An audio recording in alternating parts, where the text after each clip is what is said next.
Firefighters told to remove American flags from their fire trucks. The order came from the Fire Board of Commissioners in the town of Poughkeepsie. The decision has a lot of people upset. Angry, a resident stands in front of the fire department that had to take these American flags off of trucks. And we're going to wave the flag. So if they won't hang it on the trucks, if the commissioners won't do it, then we're going to stand out here and we're going to do it. Firefighters with the Arlington district in the town of Poughkeepsie furious too. They're seen here during a ceremony putting away the flags after they were ordered to remove them from the back of trucks. I was very disappointed when the board members that were against having the flags on the vehicles gave me the directive to have them removed. The removal order coming from the Fire Board of Commissioners. Joe Armstrong, who didn't want to talk to us, one of three who voted for the removal. Why can't you just tell us why you didn't vote, why you voted for the flag to be taken off?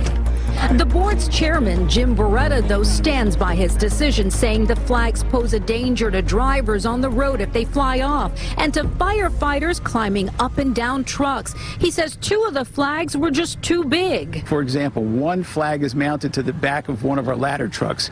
It's near a rail. The firefighters are going up and down, very rapidly. They're in emergency situations. They're wearing bunker gear. I'm on a rig. I drive all the time. I've never noticed to be a hazard to me. The FDNY and other companies fly American flags. Why this commissioner voted against removing them. There's never been any incidents that we are aware of. Couldn't it just be limiting the size of the flag rather than just voting to not allow it at all? Yes, that can be done. Tomorrow, the fire chief, the union, and two commissioners will be meeting to see if they can come up with a compromise. It has been overwhelming, not only for me, but for the firefighters and for the office staff. We have literally received hundreds of phone calls, emails, visitors, and everything, with the majority of people being in support of having the flags being placed back on the fire apparatus and supporting the department members as a whole. The feeling within the department, I believe, is obviously everybody was upset about the directive to remove the flags, and everybody's hopeful that eventually some sort of solution can be made and the flags will be back on the vehicles.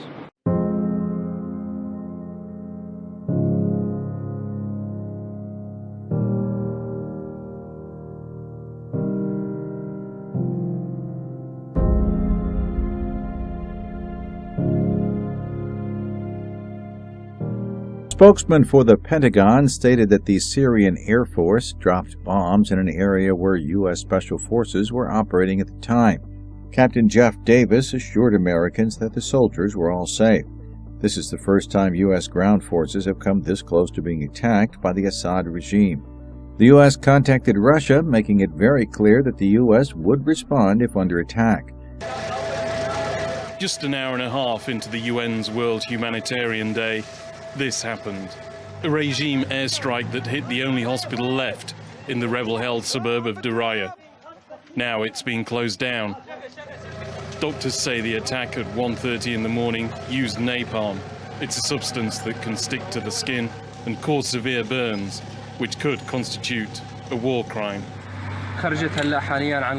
This is not the first time the hospital has been struck.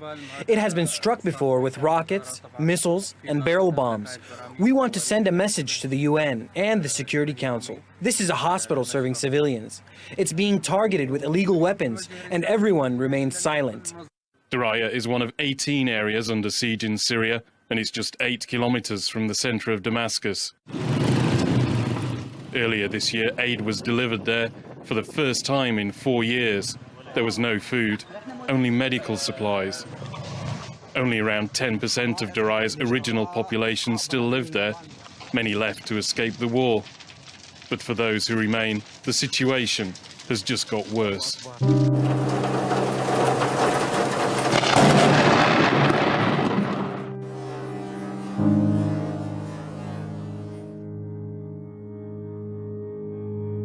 Russia's armed forces have carried out an exercise in Crimea which involved the transfer of troops and equipment to the peninsula from Russia. The Russian Defense Ministry said the exercise involved vessels of the Black Sea Fleet, including a large landing ship, a diesel-electric submarine, minesweeping ships and missile cruisers, as well as trains and river vessels. The troops participating in the drill also rehearsed intercepting groups of saboteurs and repelling a submarine attack. Vladimir Putin flew into annexed Crimea on Friday, a day after staging war games there. Russia's president said he hoped Ukraine would see common sense when it came to resolving a diplomatic crisis over the peninsula. 2 years after Russian troops seized the peninsula, it is again the focus of international tension. The Russian president accused Kiev last week of sending saboteurs who clashed with Russian troops. Kiev has also fought a 2-year war against pro-Russian separatists in 2 eastern provinces. It denies the border incident ever took place and calls it a fabrication that could be used as a pretext for a new Russian invasion. Now, China and Russia could have reason to be concerned as the U.S. bolsters missile defense systems in Europe and Asia along the 2 countries' borders. This summer, the U.S. has made several weapons moves in Europe and Asia that have Russia and China wondering if and how to respond. Let's go first to Eastern Europe, where in May, the U.S. activated an $800 million land-based missile defense station in Romania. In July, Poland purchased 2 Raytheon-made Patriot air and missile defense systems. And in August, Lockheed Martin won the $36 million bid to install missile defense equipment in Poland by 2018. The U.S. insists these stations are solely to protect NATO countries against the Middle East, specifically Iran, who continues to deploy and develop ballistic missiles. But Russia has its doubts as it watches former Soviet bloc countries near its borders build up massive defense systems. To Asia now, where Japan and South Korea are making big purchases from the U.S. South Korea has reiterated its intention to install the Terminal High Altitude Area Defense, or THAAD, a U.S. missile interceptor station. Japan's considering getting one as well. The U.S. growing its missile defense network overseas, neighboring Russia and China could find themselves with similar national security concerns. What the U.S. sees as defense, Russia and China could see as containment. And the very presence of the highest tech defense systems could lead to additional escalation if either Russia or China decide to respond. We've got a war alert for you now. American bombers now within striking distance of China and North Korea. This story comes to us courtesy of Joseph Trevik for The Week, who reports that on August 10th, the United States Air Force announced it had sent its B-2 Spirit stealth bombers to join older, non-stealthy B-52 Stratofortresses and B-1 Lancers on Guam. They say it's an extraordinary show of force in the Pacific region because for the first time ever, America has based all 3 heavy bomber types on the island at once. You can look at them all right there, all lined up, right there on that runway, ready to go. Japan and the U.S. plan to further strengthen their security ties through a deal that will allow more exchanges of military supplies and equipment. All this while in the East Sea yesterday, the Chinese Navy held a combat drill involving guided missile ships, which it says was part of routine training with no particular target. Japanese self-defense forces will be allowed to provide more military supplies to American forces as soon as the end of this year. The Japanese Nihon Keizai Shimbun reported on Friday that the Japanese government will amend its Acquisition and Cross-Servicing Agreement, or ACSA, with the United States under new national security laws that took effect in March. The changes mean Japan will be able to supply fuel, ammunition, and other material to U.S. forces not only during joint exercises or when Japan is under direct attack, but also when such attacks are expected and during U.S. military operations. The Japanese Foreign Affairs Minister Fumio Kishida and the U.S. Ambassador to Japan Caroline Kennedy will sign the revised draft of the ACSA by early next month. The draft will then be submitted to the Diet. Tokyo also plans to revise its ACSA with Australia. While the U.S. and Japan moved to strengthen security ties, the Chinese Navy held a combat drill on Thursday in the East Sea. The exercise involved 2 naval task forces, one on its way back from RIMPAC, a multinational exercise in Hawaii, and the other from China's Donghai Fleet. According to the Chinese military's official newspaper, the fleets engaged in a fierce mock battle, firing live missiles and cannons. South Korea has conducted its largest ever live fire exercises to mark today's anniversary of its artillery clash between the DPRK and itself. Seoul says the aim of Thursday's exercise is to demonstrate its determination to counter Pyongyang's military provocation. The DPRK denounced the move and called it a rash provocation. Pyongyang also slammed Seoul for heightening tensions on the Korean peninsula and attempting to create what it says as a warlike atmosphere. Pyongyang's official newspaper, Rodong Sinmun, says the drill is bringing the peninsula into the worst state of crisis. On August 20th last year, the two countries traded artillery fire across their heavily militarized border. The rare exchange left no casualties but pushed already elevated cross-border tensions to dangerously high levels. Germany is introducing a partial ban on wearing burqas. That's according to the country's interior minister. He says the restriction on the full-body garment is to ensure security, as people will not be able to cover their faces. Germany is tightening security following a string of attacks across Europe. A similar move is being echoed by neighboring Austria, where MPs are also calling for the full-body veils to be outlawed. The country's foreign minister supports the ban and also plans to introduce a new integration law next year. A full body veil is hindering integration. It's not a religious symbol, but a symbol for a counter-society. And that was France, which pioneered it back in 2011. Belgium followed suit the very same year, and Holland approved a partial burqa ban in 2015, with the Italian region of Lombardy also introducing a similar measure that year. And most recently, the region of Ticino in Switzerland outlawed the full-body garment as well. The burqa has been brought fully into the spotlight following a spate of atrocities in Europe this summer. For many tourists, it's the one item you must never leave home without: your mobile phone. A treasure trove of vital information, a way to communicate back home, a place to store your memories, and in an emergency, a vital lifeline. But the Thai government is now considering a scheme to introduce a special SIM card just for foreigners. A SIM card that can't be turned off, and where the user's location is constantly being tracked. The Thai Telecoms Authority is at pains to point out the goal is to protect rather than snoop on tourists, and that any surveillance would require permission from the courts. But the new SIM card will give the Thai government considerable powers to monitor visitors, although the authorities insist it's for their own safety. Thailand is already well covered when it comes to monitoring visitors and Thais alike, and current SIM cards, both Thai and foreign, can already be tracked by cell towers. But it's thought that tracking the new SIM cards would begin by default, rather than when needed. That would certainly infringe on rights of privacy and leave a lot of information in the hands of a government that appears to have little regard for an individual's personal data. An estimated 130 million. That's the number of people the United Nations says depend on humanitarian aid today, the largest number on record. Grouped together, they would be the 10th most populous nation in the world.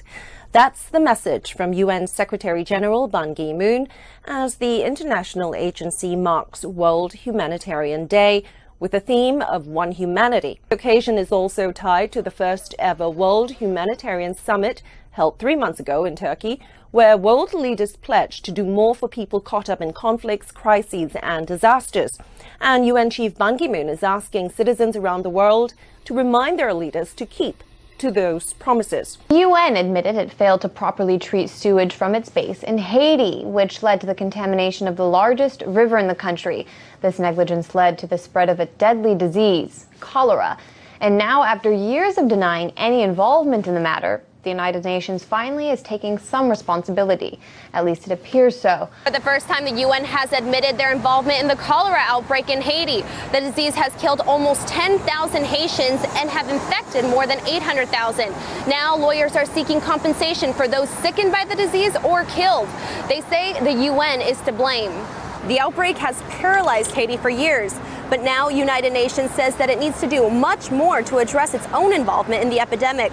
Researchers say that there is an overwhelming amount of evidence that the deadly disease contaminated Haiti's largest river in 2010, killing about 7% of Haiti's population. As of March, the disease killed an average of 37 people a month.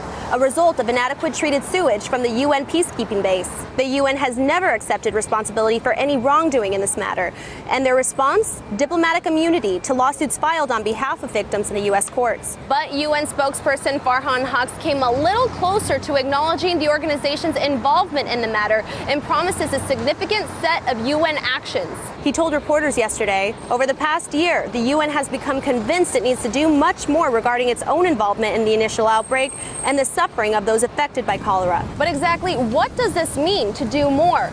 The UN has yet to disclose any details or information on what they're doing to resolve this matter.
Reported dead on Friday in Puerto Rico from a paralyzing condition related to Zika. According to state epidemiologist Brenda Rivera, the man was between 35 and 45 years old and died from Guillain-Barré syndrome. The condition can cause temporary paralysis and, in rare cases, death. Rivera noted that it's uncommon for the victim to be so young. She says it shows that everyone is susceptible to Zika, and she continued to urge Puerto Ricans to protect themselves from mosquito-borne virus. And she continued to urge Puerto Ricans to protect themselves from the mosquito-borne virus. As back-to-school season approaches, parents should be aware of a super lice outbreak that is plaguing the country. Super lice cases have been found in 48 states, and they have been resistant to most over-the-counter treatments. The Journal of Medical Entomology reports this resistance is due to several mutations in the lice. However, health officials have assured the public not to panic. Though the super lice are more resilient, they can still be treated and have not proven to be life-threatening. A strict regimen of combing combined with different medications should do the trick when it comes to getting rid of the pesky bugs. And of course, taking steps to prevent reinfestations is also key in avoiding another super lice outbreak. As southern Louisiana sheds the last of the week's historic floodwater, the region faces significant challenges. This includes how to handle resulting disease, how to pay for the damage, and how to prevent it all from happening again. 40,000 homes were affected and at least 13 people killed. Many people turned the flood into a political issue, but its victims focused on immediate matters. They focused on finding loved ones, burying pets, and shoveling river silt from their living rooms. In places where relief agencies had not arrived, residents searched for food for themselves and their children. Now to Louisiana, where those deadly, devastating floods have killed at least 13 people. Thousands are still in shelters there this morning. And President Obama is under fire for not cutting short his vacation and visiting the state. ABC's John Carl joins us now. John, what are critics saying and how is the White House responding? Robin, the president's facing some tough criticism from those in Louisiana who don't like the images of him playing golf in Martha's Vineyard while their state deals with the devastating impact, deadly impact of those floods.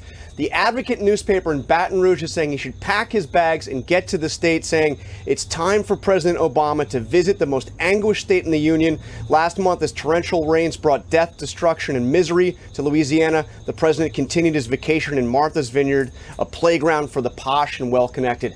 Now, Robin, as you know, no president really goes on vacation. The White House points out he's been getting regular briefings on this. He's dispatched his Homeland Security Secretary and the FEMA director to the state and offered any assistance the administration can offer.